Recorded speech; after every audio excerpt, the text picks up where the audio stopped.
हरे कृष्णा। तो आज दो त्यौहार हैं। पहला त्यौहार है क्या है? पहला त्यौहार और दूसरा श्रीपाद मध्वाचार्य का आविर्भाव दिवस है। तो मध्वाचार्य के विषय में कुछ बातें इसमें लिखी हैं, पढ़ करके सुनाऊंगा। फिर बाकी जितना समय बचेगा तो विजयदशमी की जो घटना है, भगवान ने जो है रावण का वध किया, तो उस समय फिर क्या भगवान की लीला हुई, तो उसको हम सुनेंगे जितना समय बचेगा। तो मध्वाचार्य के विषय में गौड़ी वैष्णव चरितमृत से पढ़ के सुना रहा हूँ। दक्षिण भारत में कर्नाटक के उडुपी क्षेत्र के निकट सन 1238 में इनका जन्म हुआ था। सन 1238 है ना, सन 1238 यानी अभी से कितना हो गया? 800 साल या 900 साल पहले? 800 साल, 850 साल, दो नहीं 800 से कम, 1238 है ना, तो हाँ, तो 800 से भी कम हुआ ना। हाँ, तो करीब 800 साल पहले इनका जन्म हुआ था। इनका शरीर असामान्य रूप से सुगठित और बलिष्ठ था। इनका शरीर कैसा है? असामान्य रूप से सुगठित और बलिष्ठ है ना। तो ये सब जो शरीर की बनावट है ये पहले से निश्चित हो जाती है। और ये कोई विशेष व्यक्ति हैं, पिछले जन्म के भीमसेन हैं, वायुपुत्र, वायु के पुत्र भीमसेन, वायु के पुत्र हनुमान के भाई भीमसेन। तो भीमसेन के अवतार, इसलिए इनका असामान्य रूप से शरीर सुगठित और बलिष्ठ था और बौद्धिक शक्ति विलक्षण थी, बुद्धि बहुत तेज है ना। तो भीमसेन जैसे थे, बुद्धि में बहुत तेज और शरीर में भी बहुत सुगठित। एक बार बर्बर बंगाली बाघ ने इनके सन्यासी शिष्य पर आक्रमण कर दिया। बंगाली बाघ ने आक्रमण किया इनके सन्यासी शिष्य के ऊपर। उस शिष्य का नाम था सत्यतीर्थ। सत्यतीर्थ के ऊपर आक्रमण कर दिया। मध्वाचार्य उस बाघ से भिड़ गए, उससे भिड़ गए बिना किसी हथियार के, उससे भिड़ गए, बाघ से भिड़ गए हैं, और उसको ऐसा पटका कि दुम दबा करके भागा। उसको लगा कि आज कौन सा है सवा बाघ मिल गया मुझे, शेर का सवा शेर कौन मिल गया है, ये कौन है, दुम दबा करके चला गया। इन्होंने 5 वर्ष की अवस्था में दीक्षा ग्रहण की थी। 5 वर्ष की अवस्था में दीक्षा ग्रहण की और 12 वर्ष की अवस्था में संन्यास लेकर घर त्यागा, क्योंकि इनका जन्म एक विशेष कारण से हुआ था। इनका जो जन्म है ये कर्मों के अनुसार नहीं हुआ। जैसे 5 पांडव और द्रौपदी, इनका जो जन्म है ये कर्मों के अनुसार नहीं हुआ। हाँ, इनको जो कष्ट भी मिले ये कर्मों के अनुसार नहीं मिले। ये तो भगवान के संगी हैं, ये भगवान के संगी हैं, तो भगवान की तरह इनको भी जन्म और कर्म दिव्य हैं। भगवान ने अपने लिए कहा कि मेरे जन्म कर्म दिव्य हैं, तो उनके जो संगी होते हैं उनके जन्म कर्म भी दिव्य हैं। भगवान के कार्य में सहयोग देने के लिए इनका जन्म होता है ना। तो इनका जो जन्म हुआ था एक विशेष कार्य के लिए हुआ था। वो क्या था? शंकराचार्य के मायावाद दर्शन का विरोध करना और उसको निरस्त करना। शंकराचार्य का जो मायावादी सिद्धांत है तो इसमें बड़ा अपराध होता है। मायावाद जो सिद्धांत कोई अगर पढ़ता है, मायावादी भाष्य सुन ले होए सर्वनाश, तो शंकराचार्य का जो मायावादी भाष्य कोई सुनता है या पढ़ता है तो उसका सर्वनाश हो जाता है। सर्वनाश, क्योंकि भक्ति की भावना समाप्त हो जाती है। क्योंकि मायावादी सिद्धांत इसलिए आप लोगों को बताया जाता है कि आप संभल के रहिए, उसके दोष हम बताते हैं, निंदा करते हैं। वैष्णवों को जो है हमेशा मायावादी सिद्धांत की निंदा करनी चाहिए, दोष बताने चाहिए, ताकि हम उस के जाल में ना फंसें, है ना। तो मायावादी सिद्धांत क्या है कि भगवान का रूप माया है, भगवान का रूप माया है ना। और हम जो है मतलब उनके साथ एक हैं, है ना। ये जगत मिथ्या है, ब्रह्म सत्य है, जगत मिथ्या है, और जीव भी ब्रह्म ही है, ब्रह्म से अलग नहीं है। तो मायावादी सिद्धांत के अनुसार हम भगवान की जो भक्ति करते हैं तो वो एक अज्ञान की स्थिति है, वो अज्ञान मानते हैं कि अज्ञान है। और आप भक्ति करते करते आप भगवान में मिल जाएंगे और भक्ति समाप्त हो जाएगी, भगवान भी समाप्त हो जाएंगे, आप भी समाप्त हो जाएंगे। ये मायावाद बहुत अज्ञान है, और वो ज्ञान के नाम पर अज्ञान को जो है फैलाते हैं। तो इनका जो जन्म हुआ था मायावादी दर्शन का विरोध करना और उसको निरस्त करने के लिए जन्म हुआ था।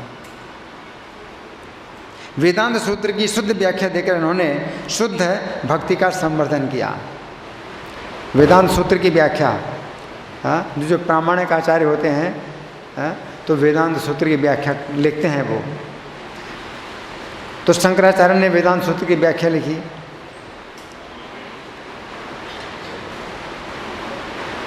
तो उसको निरस्त करने के लिए इन्होंने भी वेदांत सूत्र की व्याख्या लिखी, है ना। और इनकी भाषा, इनकी व्याख्या का नाम अणुभाष्य है शायद, जो भी हो। शंकराचार्य की वेदांत सूत्र की व्याख्या का नाम है शारीरिक भाष्य, है ना। वो इन्होंने भी वेदांत सूत्र की व्याख्या लिखी और शुद्ध जो है इन्होंने अपने सिद्धांत को नाम दिया द्वैतवाद। शंकराचार्य ने अद्वैतवाद की स्थापना की। अद्वैत का मतलब है कि दो नहीं है, जीव और ब्रह्म दो नहीं है, और इन्होंने सीधे विरोध किया क्या, द्वैतवाद दो है। तो शंकराचार्य सिद्धांत का सीधे विरोध किया है इन्होंने। शंकराचार्य के पश्चात इन्होंने पूरे भारत का भ्रमण किया। शंकराचार्य ने भारत का भ्रमण किया और निर्विशेषवाद अद्वैतवाद फैलाया। तो उसी को निरस्त करने के लिए इन्होंने भी पूरे भारत का भ्रमण किया, है ना।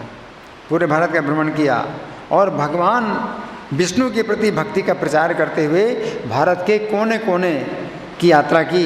इन्होंने अनगिनत जैनियों, बौद्धों, मायावादियों, नास्तिकों, तर्कशास्त्रियों को परास्त किया।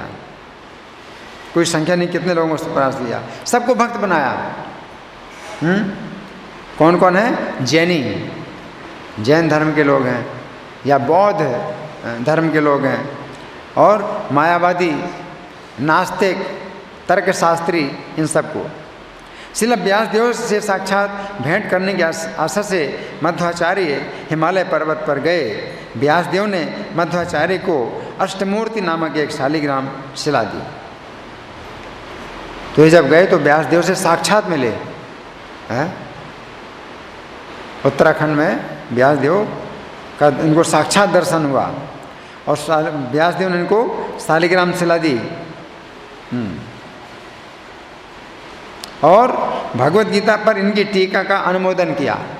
इन्होंने अपनी टीका पढ़ के सुनाई व्यासदेव को, और व्यासदेव ने अनुमोदन किया, इनकी टीका का अनुमोदन किया और शास्त्रों की गहन अनुभूति का आशीर्वाद दिया।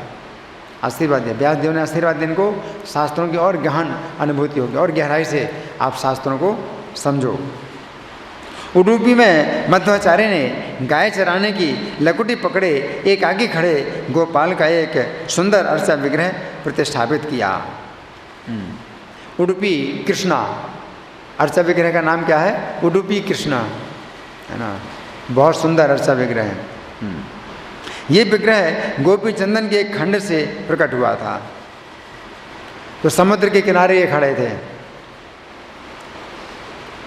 और एक पानी का जहाज द्वारका से आ रहा था उडुपी की तरफ, और वो जो है किनारे पर नहीं आ पा रहा था, कुछ हवा की बाधा हो रही थी।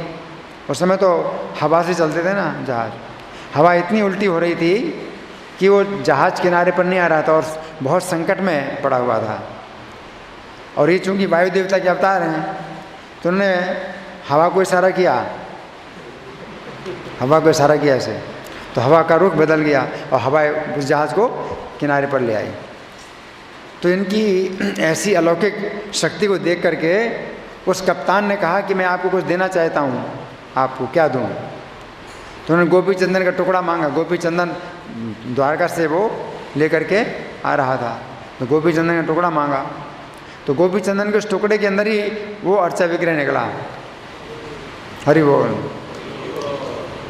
ये उडुपी कृष्ण जो है भगवान कृष्ण ने स्वयं प्रकट करके दिया था माता देवकी को। माता देवकी ने एक बार द्वारका में जब रहते थे कृष्ण, तो कहा कि मैंने तेरी वो लीलाएँ तो देखी नहीं जिनमें तूने यशोदा को बहुत सुख प्रदान किया था, अपने बाल लीलाओं का सुख प्रदान किया था, वो लीलाएँ मैंने तेरी नहीं देखी हैं। तो कृष्ण जो है माता यशोदा को, माता देवकी को अपना वो अर्चा विग्रह दिया, जिसमें कि वो मक्खन की चोरी करते थे। तो वो अर्चा विग्रह जो है माता देवी को दिया था। फिर रुक्मिणी देवी उसकी पूजा करती रहीं, और बाद में जब द्वारका समुद्र में डूब गई तो वो मूर्ति भी जो है डूब गई, और फिर वही मूर्ति जो है गोपी चंदन के उस टुकड़े के अंदर जो है वो जहाज में जो है रख करके बुला रहा था। तो किसी को पता नहीं था, और ये भगवान जो है किसके पास आने वाले हैं कि भगवान को ही पता है।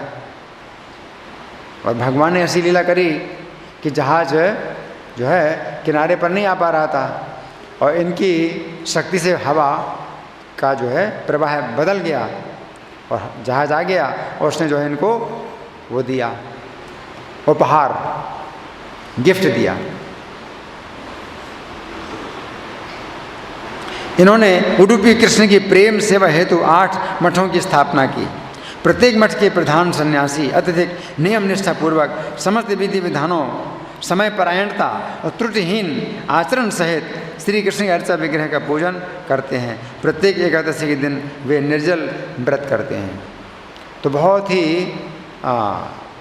नियमित सेवा स्थापित की है, उडुपी कृष्ण की सेवा इन्होंने जो स्थापित की है। और वो सन्यासी लोग ही पूजा करते हैं, सबको पूजा करने का अधिकार नहीं। गौड़ी वैष्णव संप्रदाय मध्वाचार्य से उद्भूत हुआ है।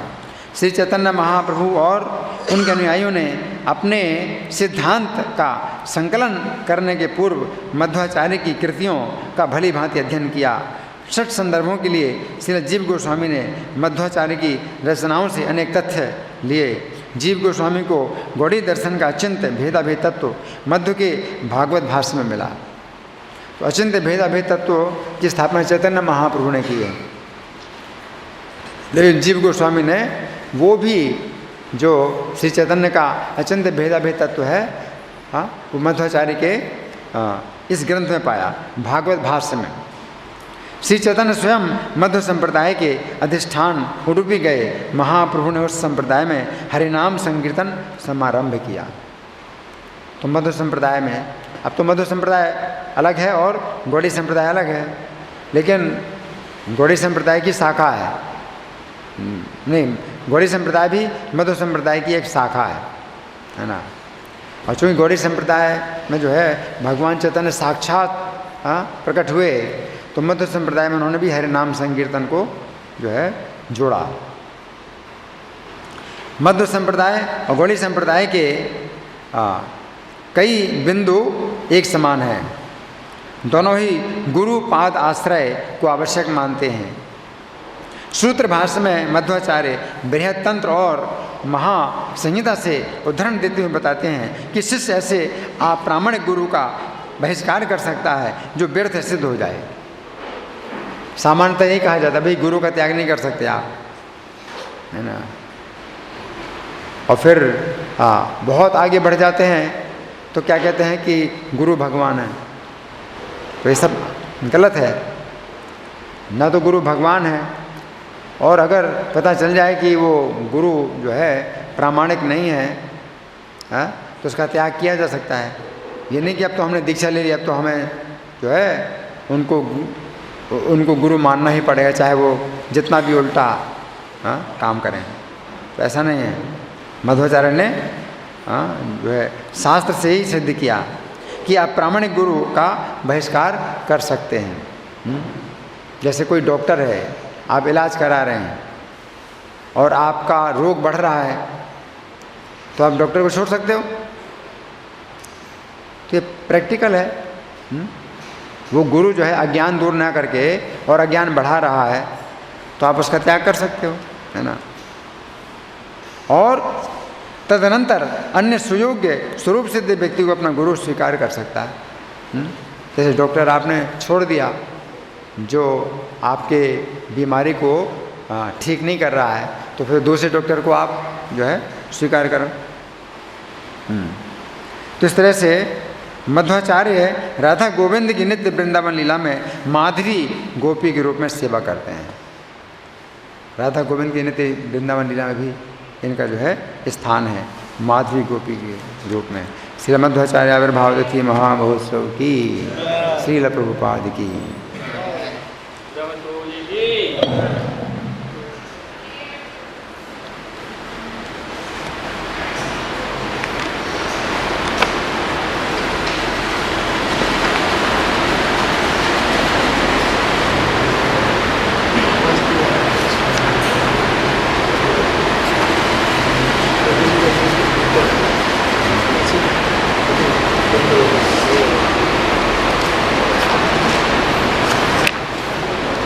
घटनाएं हैं। भगवान राम ने रावण का वध किया, तो एक घटना तो बहुत प्रसिद्ध है ही है। लेकिन उसके बाद, अभी आवाज़ ठीक है? तो उसके बाद जो घटना हुई तो उसको मैं आपको सुना रहा हूँ कि जब रावण रणभूमि में पड़ा हुआ है, मर करके पड़ा हुआ है, विभीषण का हृदय शोक से व्याकुल हो गया और विलाप करने लगे। विभीषण को बहुत शोक होने लगा। भ्रातरम नेतम दृष्ट्वा शयानम निर्जितम रणे शोके वेगे परितात्मा विललाप विभीषण। अब विभीषण ने किस प्रकार विलाप किया? हाय विख्यात पराक्रमी वीर भाई, तुम तो सदा बहुमूल्य सैया पर सोया करते थे, आज इस तरह मारे जाने पर भूमि पर क्यों पड़े हो? हे वीर, तुम्हारी दोनों विशाल भुजाएं निश्चेष्ट हो गई हैं, तुम इन्हें फैलाकर क्यों पड़े हुए हो? तुम्हारे माथे का मुकुट यहाँ फेंका पड़ा है। इससे क्या पता चलता है कि कोई व्यक्ति अगर भगवान के विरुद्ध अगर आचरण करता है तो उसकी ये दशा होती है ना। ये बड़े शोक की बात है, लेकिन इसमें शिक्षा मिलती है ना। वीर, आज तुम्हारे ऊपर वही संकट आया है जिसके लिए मैंने तुम्हें पहले से आगाह किया था, मैंने बताया था, किंतु उस समय तुम काम और मोह के वशीभूत होने के कारण तुम्हें मेरी बातें नहीं रुचि थीं। क्या कहते हैं? विनाश काले विपरीत बुद्धि, है ना। तो जब विनाश काल आता है तो विपरीत बुद्धि हो जाती है और सही बात को वो गलत समझता है और गलत बात को सही समझता है। तो रावण की ऐसी बुद्धि थी। विभीषण कह रहे हैं कि तुमने मेरी बात नहीं सुनी। तदिदम्बीर संप्राप्तम यन्मया पूर्वमीरितम काम मोह परितस्य यत्तन्ना रुचितम तब। अहंकार के कारण ना तो प्रहस्त ने, ना इंद्रजित ने, न दूसरे लोगों ने, न कुंभकर्ण ने, न अतिकाय ने, न नरांतक ने और न स्वयं तुमने ही मेरी बातों को महत्व दिया।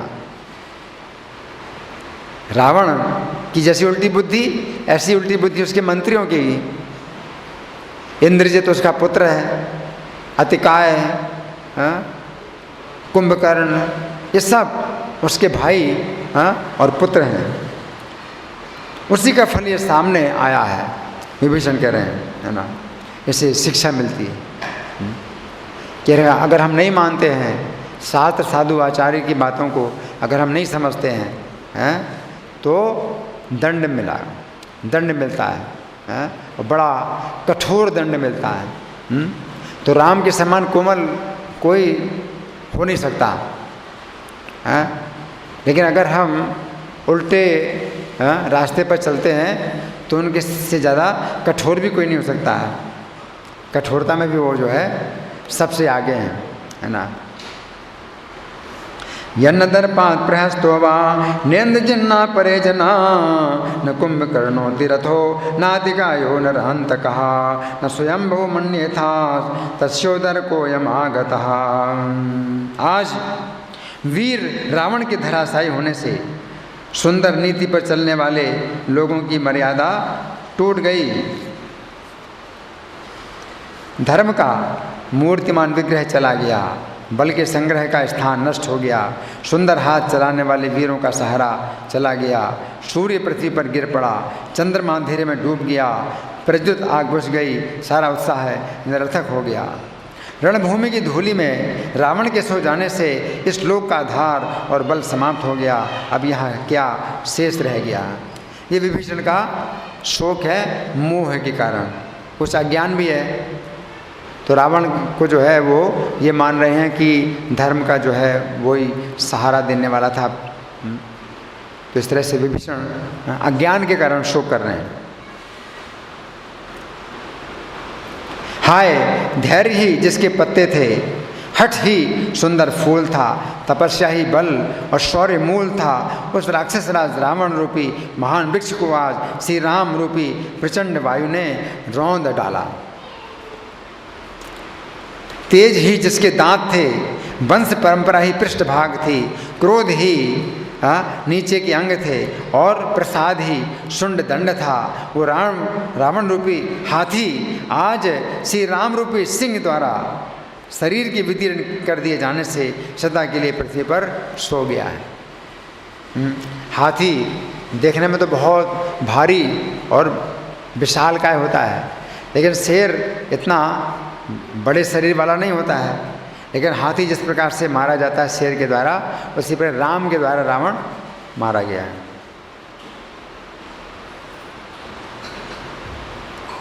पराक्रम उत्साह है जिसकी बढ़ती हुई ज्वालाओं के समान थे, अपना बल ही प्रताप था। उस राक्षस रावण रूपी अग्नि को इस समय युद्ध में श्री राम रूपी मेघ ने बुझा दिया।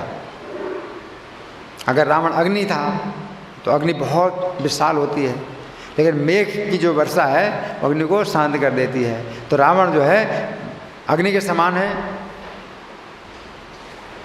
विशाल अग्नि के समान है, और राम मेघ के समान है। तो मेघ ने बुझा दिया, आग को बुझा दिया। राक्षस सैनिक जिसकी पूंछ और सींग थे, शत्रु पर विजय पाने वाला और पराक्रम उत्साह आदि प्रकट करने में जो वायु के समान था,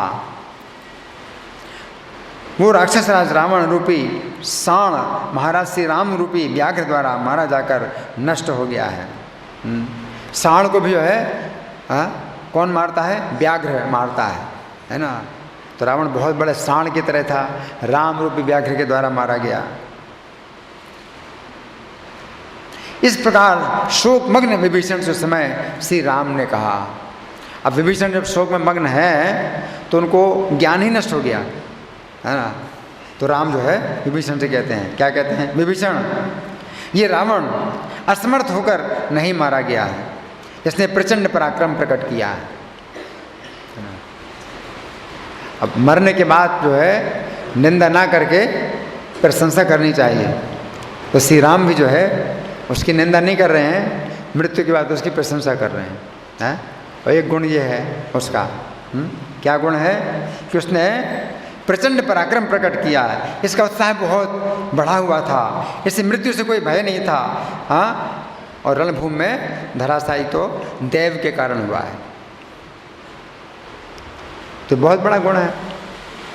योद्धा जो है युद्ध में अगर सामने से मारा जाए है तो उसका जो मरना है वो कोई दोष नहीं माना जाता। उसने अपना पूरा पराक्रम प्रकट किया और फिर वो मारा जाए तो ये जो है उसका बड़ा गुण है, प्रशंसा की बात है। तो श्री राम जो है रावण की प्रशंसा कर रहे हैं कि उसका पराक्रम तो पूरा था लेकिन वो पराजित हुआ, वो तो देव के कारण। और देव से जो है देवाधीनम जगत सर्वम, देव के अधीन संपूर्ण जगत है। तो श्री राम कह रहे हैं कि उसकी निंदा नहीं है कि भाई उसमें पराक्रम की कमी थी।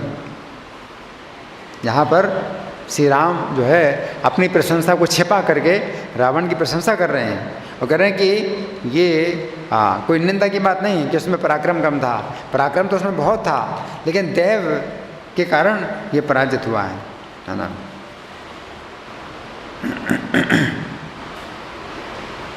नायम विनष्टो निश्चेष्टः समरे चंड विक्रम अत्युन्नतम होत्साह पतितोयम असंकितः। जो लोग क्षत्रिय धर्म में स्थित हो युद्ध में मारे जाते हैं, इस तरह नष्ट होने वाले लोगों के विषय में शोक नहीं करना चाहिए। बहुत अच्छा, हाँ ये जो है बहुत अच्छी गति है।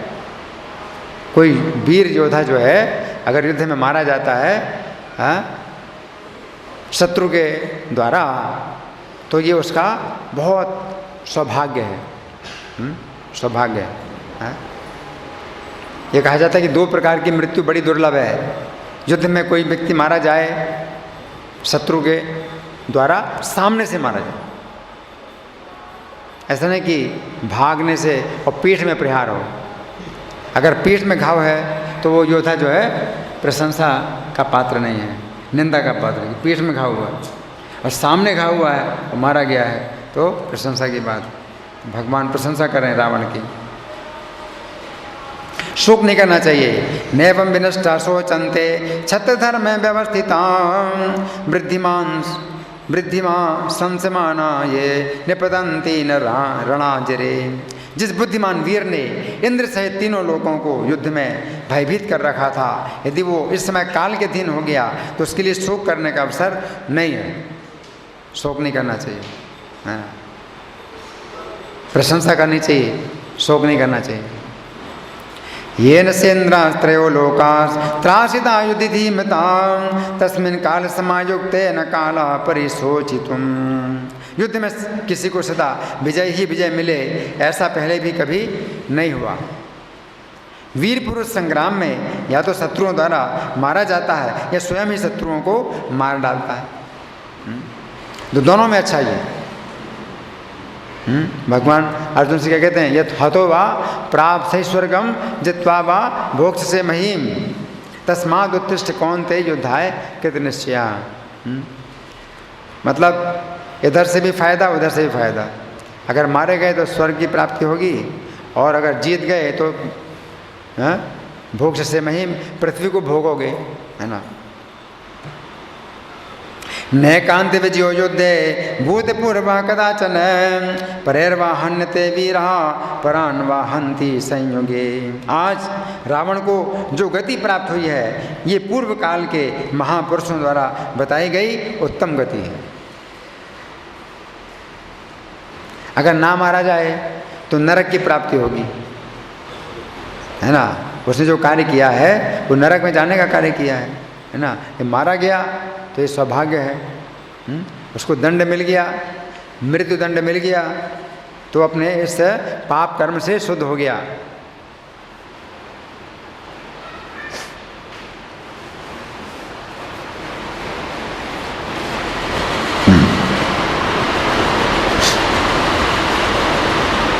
यम ही पूर्व संदिष्टा गति क्षत्रिय सम्मता क्षत्रियो नेता संख्य न सोच इति निश्चय। शास्त्र के इस निश्चय पर विचार करके सात्विक बुद्धि का आश्रय ले तुम निश्चिंत हो जाओ और अब आगे जो कुछ कार्य करना है उसके संबंध में विचार करो। अब शोक मत करो, इसके आगे जो कार्य करना वो उस पर विचार करो। हाँ, विभीषण शोक में सब भूल गए कि आगे क्या काम करना है। तो श्री राम कह रहे हैं आगे के संबंध विचार करो। तदेव निश्चयं दृष्ट्वा तत्त्वमास्थाय विज्वरः यदि अनंतरम कार्यम कल्प्यम तदनु चिंतये। श्री राम के ऐसा कहने पर शोक संतप्त हुए विभीषण ने उनसे अपने भाई के लिए हितकर बात कही। विभीषण ने क्या कहा? भगवान, पूर्व काल में युद्ध के अवसरों पर समस्त देवताओं और इंद्र ने भी जैसे कभी पीछे नहीं हटाया, वही रावण आज आपसे टक्कर लेकर उसी तरह शांत हो गया जैसे समुद्र अपनी तटभूमि तक जाकर शांत हो जाता है। इसने याचकों को दान दिए, भोग भोगे और सेवकों का भरण पोषण किया है, मित्रों को धन अर्पित किए और शत्रुओं से वैर का बदला लिया। तो सब कृतकृत्य हो गया। विभीषण कह रहे हैं अब राम के ही तरह वो भी बात कर रहे हैं, भाई ये इसी तरह की चर्चा करो आप, है ना। कृतकृत्य हो गया इसका जीवन।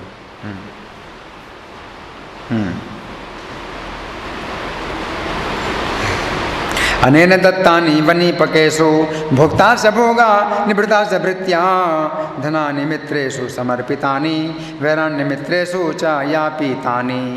ये रावण अग्निहोत्री था, महातपस्वी था, वेदांत वेत्ता था और यज्ञ याग आदि कर्मों में परम कर्मठ रहा। अब प्रेत भाव को प्राप्त हुआ है, अतः अब मैं ही आपकी कृपा से इसका प्रेत कृत्य करना चाहता हूँ। विभीषण की करुणाजनक वचनों द्वारा अच्छी तरह समझाए जाने पर श्री राम ने उन्हें रावण के लिए स्वर्ग आदि उत्तम लोकों की प्राप्ति कराने वाला अंत्येष्टि कर्म करने की आज्ञा दी। वे बोले, विभीषण, वैर जीवन काल तक ही रहता है। क्या करें राम? वैर जीवन काल तक ही रहता है। अब ये नहीं कह रहे हैं रावण के बारे में कि रावण मारा गया है, अब उठा करके इस लाश को जो है फेंको और गिद्ध चील खाएं, कौवे खाएं, कुत्ते खाएं, हैं, इसलिए तो मेरी सीता का अपहरण किया था। ऐसा नहीं कह रहे हैं। क्या कह रहे हैं?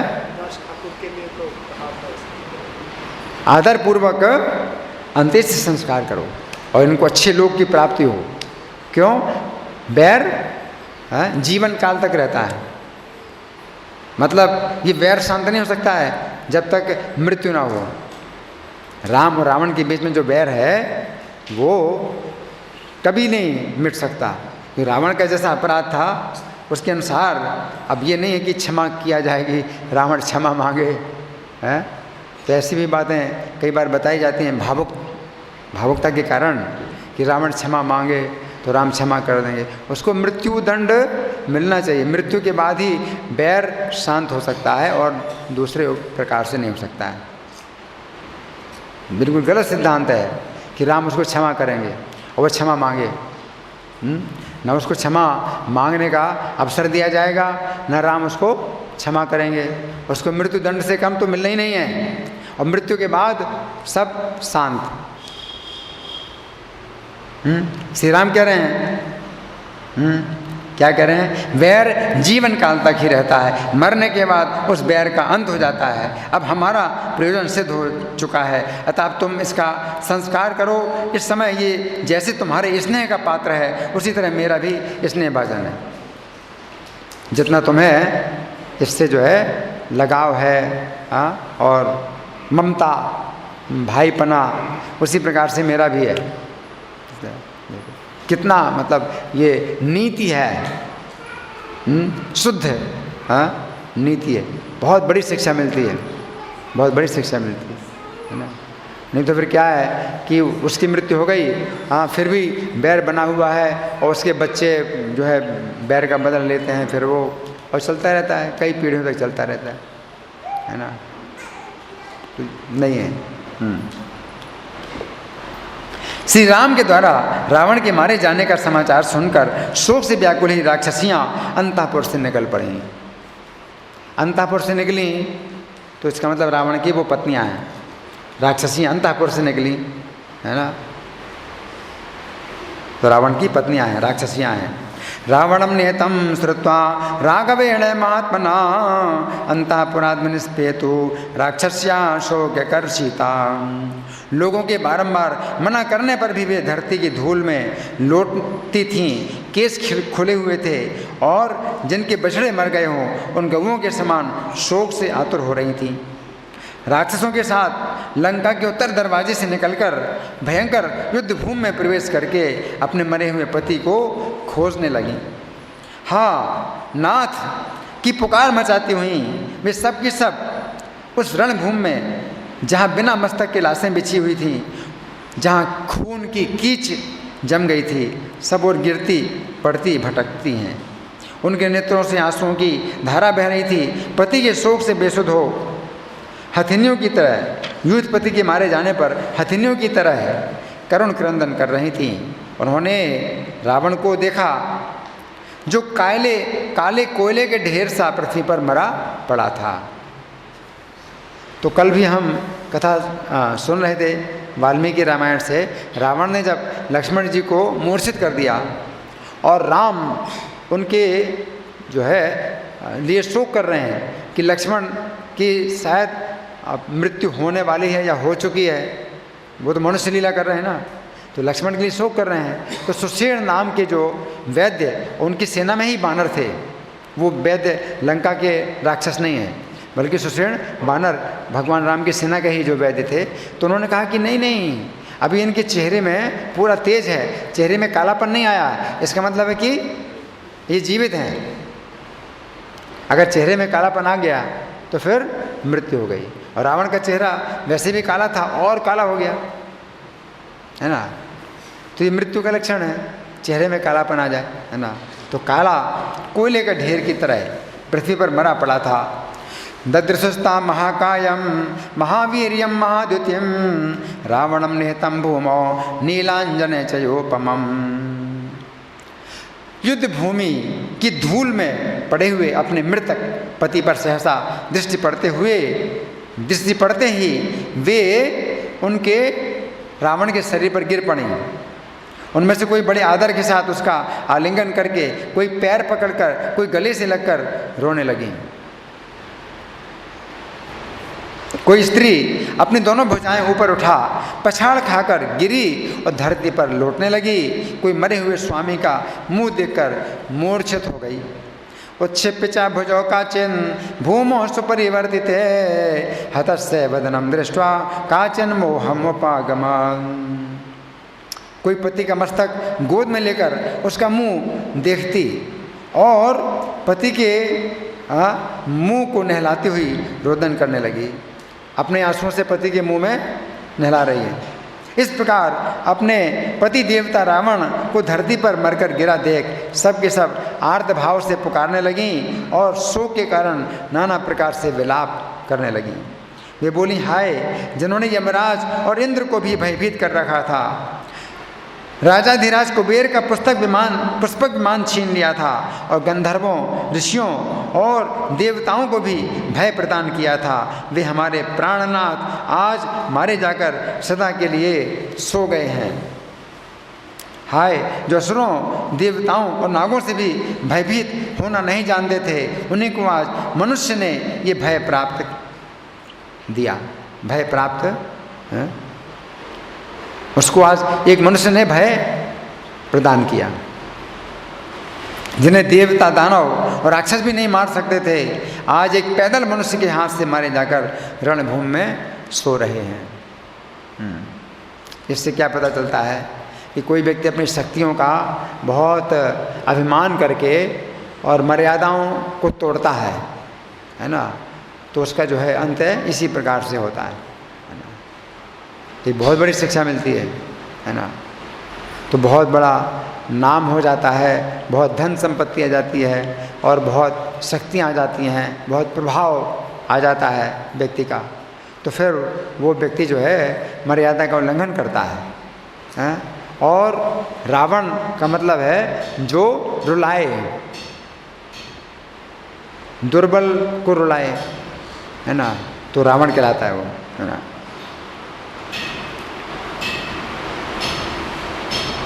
इस तरह की बातें कहते हुए रावण की वे दुखिनी स्त्रियां फूट फूट कर रोने लगीं तो और दुख से आतुर होकर पुनः बारंबार विलाप करने लगीं। वे बोली, प्राणनाथ, आपने सदा हित की बात बताने वाले सुरतों की बातें अनसुनी कर दी और अपनी मृत्यु के लिए सीता का अपहरण किया।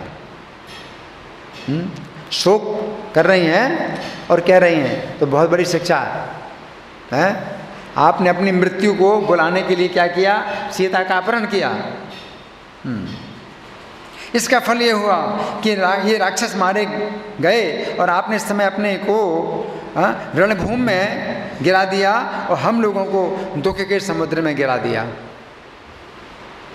आपके ही कारण ये सब राक्षस भी मारे गए। एक व्यक्ति के कारण सब राक्षस मारे गए और आपने अपने को रणभूमि में गिरा दिया और हमें कहाँ गिरा दिया? दुख के समुद्र में गिरा दिया। आपने को भी गिराया, हमको भी गिराया। अश्रृण्वता तो स्वहृदाम शततम मितवादिनाम मरणाया हृता सीता राक्षसा निपातिता एता सममिदानीं ते वयम आत्मा च पातिता। अश्रृण्वता तो स्वहृदाम, यानी सुनते नहीं थे आप सुनते नहीं थे। क्या? शास्त्र साधु आचार्य की बातें नहीं सुनते थे, है ना। और ये जो आंदोलन है किस लिए बना है? सुनने के लिए बना है। हमेशा सुनो, उससे रक्षा होगी। हमेशा सुनो। हाँ, जो शास्त्र साधु आचार्य की जो बातें हैं उनको बार बार सुनो और सुनते रहो, सुनते रहो, सुनते रहो। एक बार, दो बार, 3 बार, 50 बार, 100 बार, 1000 बार सुनते रहो, है ना। और आपने नहीं सुना तो आपका जो है विनाश हुआ। और जितना आप सुनते हैं उतनी आपकी रक्षा होती है। आपके प्रिय भाई विभीषण आपको हित की बात बता रहे थे। देखो रावण की पत्नियां कह रही हैं, आपके प्रिय भाई विभीषण आपको हित की बात बता रहे थे तो भी आपने अपने वध के लिए उन्हें कटु वचन सुनाए। उल्टा कोई व्यक्ति जो है हित की बात बताए तो एक तो सुनना नहीं और दूसरा और उल्टा कटु बात बोलना उससे, है ना, कटु वचन सुनाए। उसी का ये फल प्रत्यक्ष दिखाई दिया है, उसी का फल प्रत्यक्ष है ना।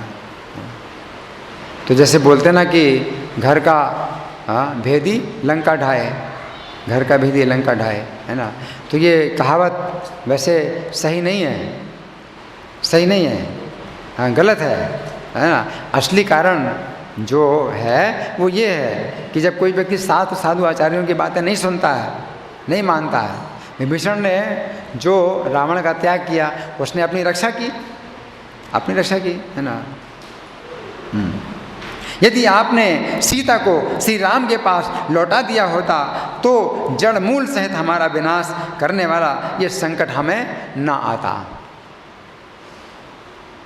यदि निर्यादिता ते स्यात् सीता रामाय मैथिली न स्यात् व्यसनम घोरम इदम मूले हरम महन। सीता को लौटा देने पर आपके भाई विभीषण का भी मनोरथ सफल हो जाता, श्री राम हमारे मित्र पक्ष में आ जाते, हम सबको विधवा नहीं होना पड़ता और हमारे शत्रुओं की कामनाएं पूरी नहीं होती। वृत्त कामो भवेद भ्राता रामो मित्र कुलम भवेद वयम चा विधवा सर्वा सकामा न च शत्रवः। परंतु आप ऐसे निष्ठुर निकले कि सीता को बलपूर्वक कैद कर लिया और राक्षसों को, हम स्त्रियों को और अपने आप को, तीनों को एक साथ नीचे गिरा दिया, विपत्ति में डाल दिया। ये सब कारण क्या है? आपकी निष्ठुरता। पत्नियां कह रही हैं आपकी निष्ठुरता के कारण ही क्या हुआ है, 3 लोग विपत्ति में पड़े। आप स्वयं नीचे गिर गए, राक्षसों को भी गिरा दिया विपत्ति में, हम लोगों को विपत्ति में गिरा दिया। आपका स्वेच्छाचार ही हमारे विनाश में कारण हुआ है। ये स्वेच्छाचारी जो राजा होता है तो उसको स्वेच्छाचारी नहीं होना चाहिए, अपने पद का दुरुपयोग नहीं करना चाहिए। राजा को हमेशा उचित सलाह लेनी चाहिए, अपने मंत्रियों से उचित सलाह लेनी चाहिए। और वो जो मंत्री हैं वो भी साधु आचार्य के अनुसार जो मंत्रणा दें, सलाह दें तो वो सलाह माननी चाहिए, है ना। तो स्वेच्छाचार था रावण का।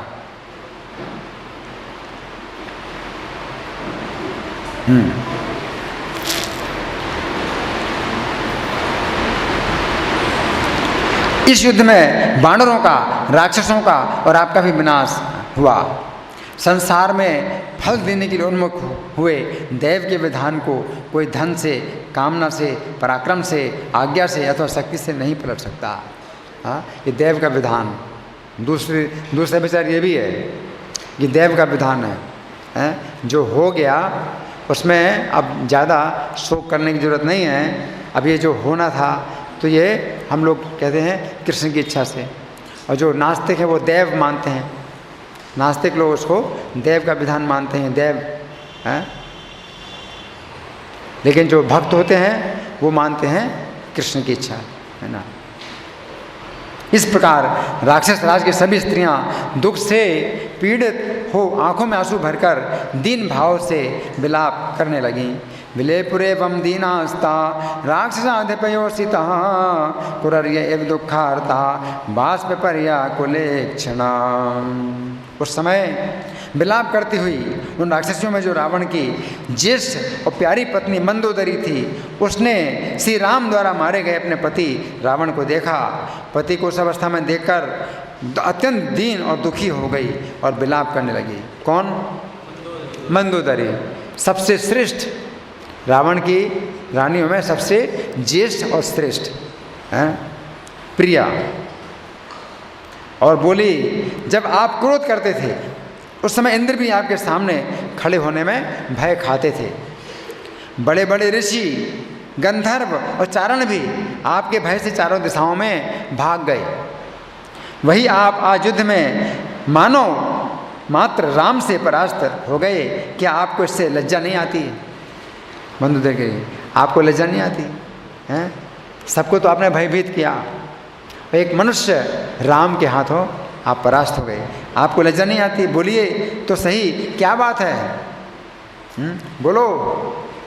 रावण से कह रही, बोलो क्या बात है, आपको शर्म नहीं आती? हैं? एक मनुष्य के हाथों मारे, आपने तीनों लोगों को जीतकर अपने को पराक्रमी बनाया। आपके वेग को सह लेना किसी के लिए संभव नहीं था।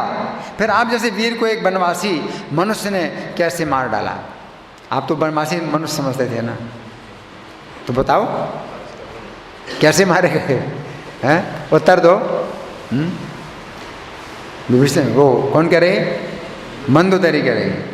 आप ऐसे देश में विचरते थे जहाँ मनुष्यों की पहुँच नहीं हो सकती थी। आप इच्छानुसार रूप धारण करने में समर्थ थे, तो भी युद्ध में राम के हाथ से आपका विनाश हुआ। ये संभव नहीं जान पड़ता, ये विश्वास के योग्य नहीं है। ये बात विश्वास नहीं होता है कि आप राम के हाथों मारे गए। युद्ध के मुहाने पर सब ओर से विजय पाने वाले श्री राम के द्वारा जो पराजय हुई है, ये श्री राम का काम है, ऐसा मुझे विश्वास नहीं होता। हाँ, क्योंकि आप मनुष्य समझते थे, राम को आप मनुष्य समझते थे, अथवा साक्षात काल ही आपके विनाश के लिए श्री राम के रूप में यहाँ आकर के पहुँचा। साक्षात काल ही आया। उसने दिखाया मनुष्य कि एक मनुष्य हूँ, एक साक्षात काल था आपका, राम के रूप में आया। अथवा ये भी संभव है कि साक्षात इंद्र ने आप पर आक्रमण किया हो, परंतु इंद्र की क्या शक्ति कि आपकी ओर आंख उठा करके देख सकें? आप तो महाबली, महापराक्रमी, महातेजस्वी हैं। श्री राम महान योगी और सनातन परमात्मा है। मंदोदरी क्या कह रही है? तो शर्म की बात नहीं है, क्योंकि राम मनुष्य नहीं है। राम कौन है? महायोगी है, सनातन परमात्मा है। इनका आदि मध्य और अंत नहीं है। ये महान से महान, अज्ञान अंधकार से परे और सबको धारण करने वाले परमेश्वर, जो अपने हाथ में शंख चक्र और गदा धारण करते हैं, जिनके वक्षस्थल पर श्रीवत्स का चिन्ह है, भगवती लक्ष्मी जिनका कभी साथ नहीं छोड़ती, जिन्हें परास्त करना सर्वथा असंभव है, जो नित्य स्थिर और संपूर्ण लोकों के अधीश्वर हैं, उन सत्य पराक्रमी भगवान विष्णु ने ही अपनी इच्छा से मनुष्य का रूप धारण करके वानर रूप में प्रकट हुए संपूर्ण देवताओं के साथ आकर राक्षसों सहित आपका वध किया है। देवता लोग वानरों के रूप में आए और सनातन विष्णु श्री राम के रूप में आए। क्योंकि आप देवताओं के शत्रु और संसार के लिए भयंकर थे। कौन कह रहे हैं? मंदोदरी कह रहे हैं। व्यक्त में स महायोगी परमात्मा सनातन अनादि मध्य निधनो महता परमो महान तमसा परमो धाता संग चक्र गदाधर श्रीवत्स वक्षा नित्य श्री रजय्या शाश्वतो ध्रुवा मानुषम रूपमास्थाय विष्णु सत्य पराक्रम सर्व परिवृतो देवैर वानरत्वमुपागत सर्वलोकेश्वरा श्रीमान लोकानां काम्यां स राक्षस परिवारम देव शत्रुम भयावहम। नाथ, पहले आपने अपनी इंद्रियों को जीतकर ही तीनों लोगों पर विजय पाई थी। उस बैर को याद रखती हुई सी इंद्रियों ने अब आपको परास्त किया है। आपको इंद्रियों ने परास्त किया। आपने इंद्रियों को जीता तो आपकी इंद्रियों ने आपको जीत लिया। तो इंद्रियों को जीत करके हमें क्या करना चाहिए? भगवान की शरण लेनी चाहिए। गीता में भगवान कहते हैं ताने सर्वाणे संयम में युक्त आसीत मत परा। इंद्रियों को जीत करके मेरे परायण होना चाहिए, है? नहीं तो इंद्रियों को जीत करके आप अपने को विजयी समझते हैं तो इंद्रियां आपको जीत लेंगी। तो रावण मंदोदरी करी, आपने इंद्रियों को जीता, इंद्रियों ने आपको जीत लिया, है ना। तो ये सिद्धांत मंदोदरी बता रही है, गीता का ही सिद्धांत है। इंद्रियाणि पुनः जित्वा जितम त्रिभुवनम त्वया स्मरद्भिरेव तन्मयरम इंद्रियरेव निर्जितः। जब मैंने सुना कि जनस्थान में बहुत तेरे राक्षसों से घिरे होने पर भी आपके भाई खर को श्री राम ने मार डाला, तभी मुझे विश्वास हो गया कि श्री राम कोई साधारण मनुष्य नहीं है। मुझे तो विश्वास हो गया। यदैव हे जनस्थाने राक्षसैर्बहुभिर्वृतः खरस्तु नेतो भ्राता तदा रामो मानुषः। जिस समय लंका नगरी में देवताओं का भी प्रवेश होना कठिन था, वहीं जब हनुमान जी बलपूर्वक घुस आए, उसी समय हम लोग भावी अनिष्ट की आशंका से व्यथित हो उठी थी। देवता भी नहीं आ सकते लंका में, और हनुमान जी घुस आए तो हम समझ गए कि अब अनिष्ट जरूर होगा। मंदोदरी कह रहे हैं, मैंने बारंबार कहा प्राणनाथ आप श्री राम से बैर विरोध ना कीजिए, परंतु आपने मेरी बात नहीं मानी, उसी का आज ये फल मिला है। मंदोदरी कह रहे हैं। तो मंदोदरी सती नहीं हो रही है और सती मानी जाती है। रावण की मृत्यु के बाद वो तो सती नहीं हुई, लेकिन वो सती मानी जाती है मंदोदरी। 7 सती स्त्रियों में मंदोदरी का भी एक नाम है ना, जबकि सती नहीं हुई है ना। तो सती का मतलब क्या है? सत जैसे होता है पुरुष, सत पुरुष है ना, तो भक्त, तो जो भगवान का भक्त है वो सत है। सती स्त्री और सत पुरुष। सती जो है सत्सित बना है, पुरुष के लिए सत होता है सत्संग, स्त्री के लिए सती संग, है ना। तो पति है का उसने साथ नहीं दिया, पति का त्याग कर दिया, तो पति का त्याग कर देना चाहिए। अगर पाप करे तो पति का त्याग कर देना चाहिए पत्नी को। तो पति का त्याग ऐसे तो नहीं हो सकता, लेकिन मंदोदरी ने रावण का त्याग कर दिया, तो इसी प्रकार से त्याग किया जा सकता है।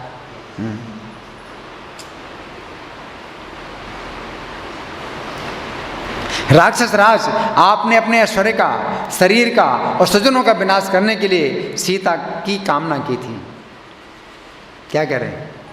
अपना विनाश करने के लिए और अपने कुटुंबियों का और अपने ऐश्वर्य का विनाश करने के लिए, तीनों का विनाश करने के लिए आपने क्या चाहा? सीता को चाहा। अब क्या सीता को तुम पाओगे? हैं? तुमने अपने को ही खो दिया, तो सीता को क्या पाओगे? सीता को पाना चाहते हो, सीता को भोगना चाहते हो, है ना। तुम खुद ही मृत्यु के अधीन हो गए। हाँ, सीता को पाने की इच्छा से ही तुमको मौत मिल गई, है ना। सीता अरुंधति और रोहिणी से भी बढ़कर पतिव्रता है। कौन कह रहे हैं?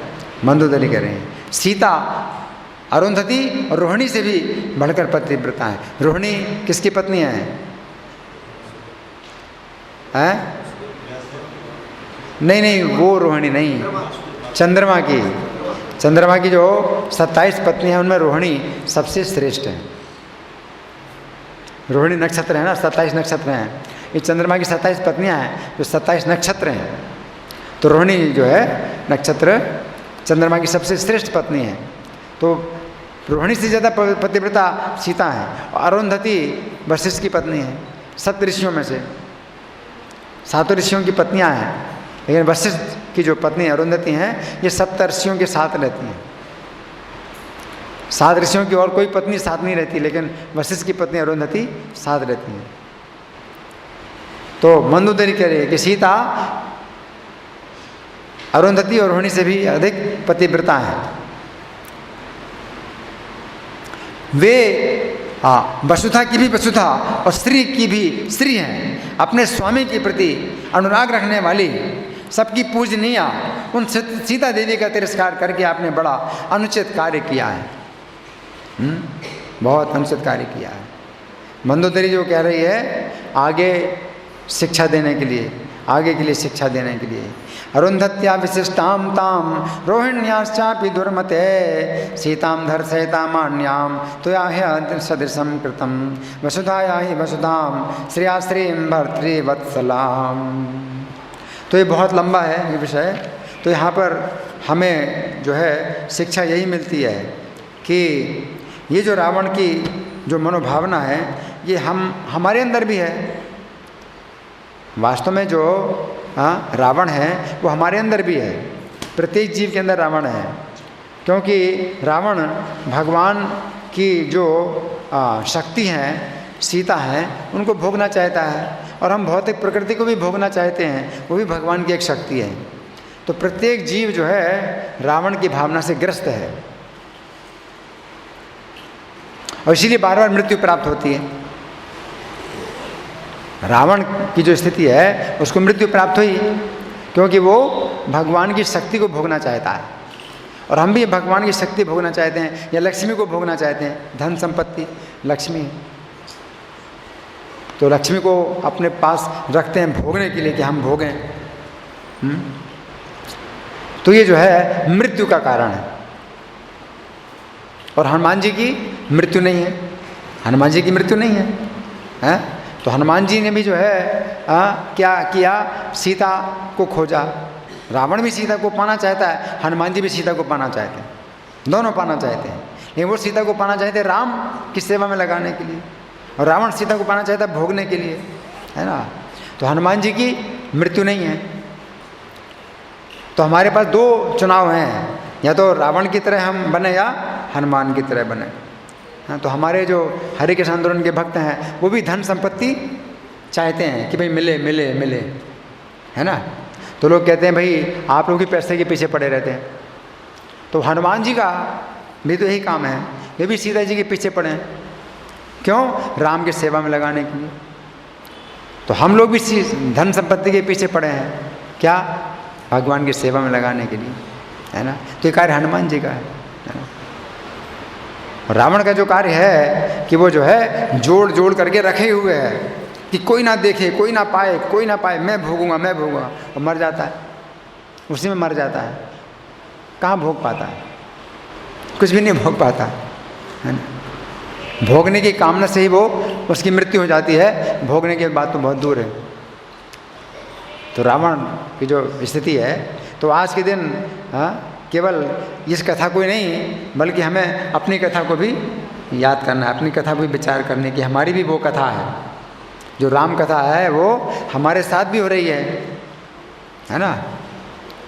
तो 2 चुनाव हैं, हम धन संपत्ति को भगवान की सेवा में लगाएं या अपनी इंद्रिय तृप्ति में लगाएं, है ना।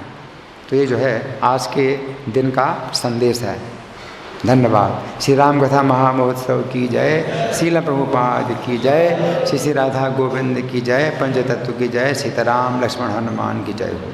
हरे कृष्णा।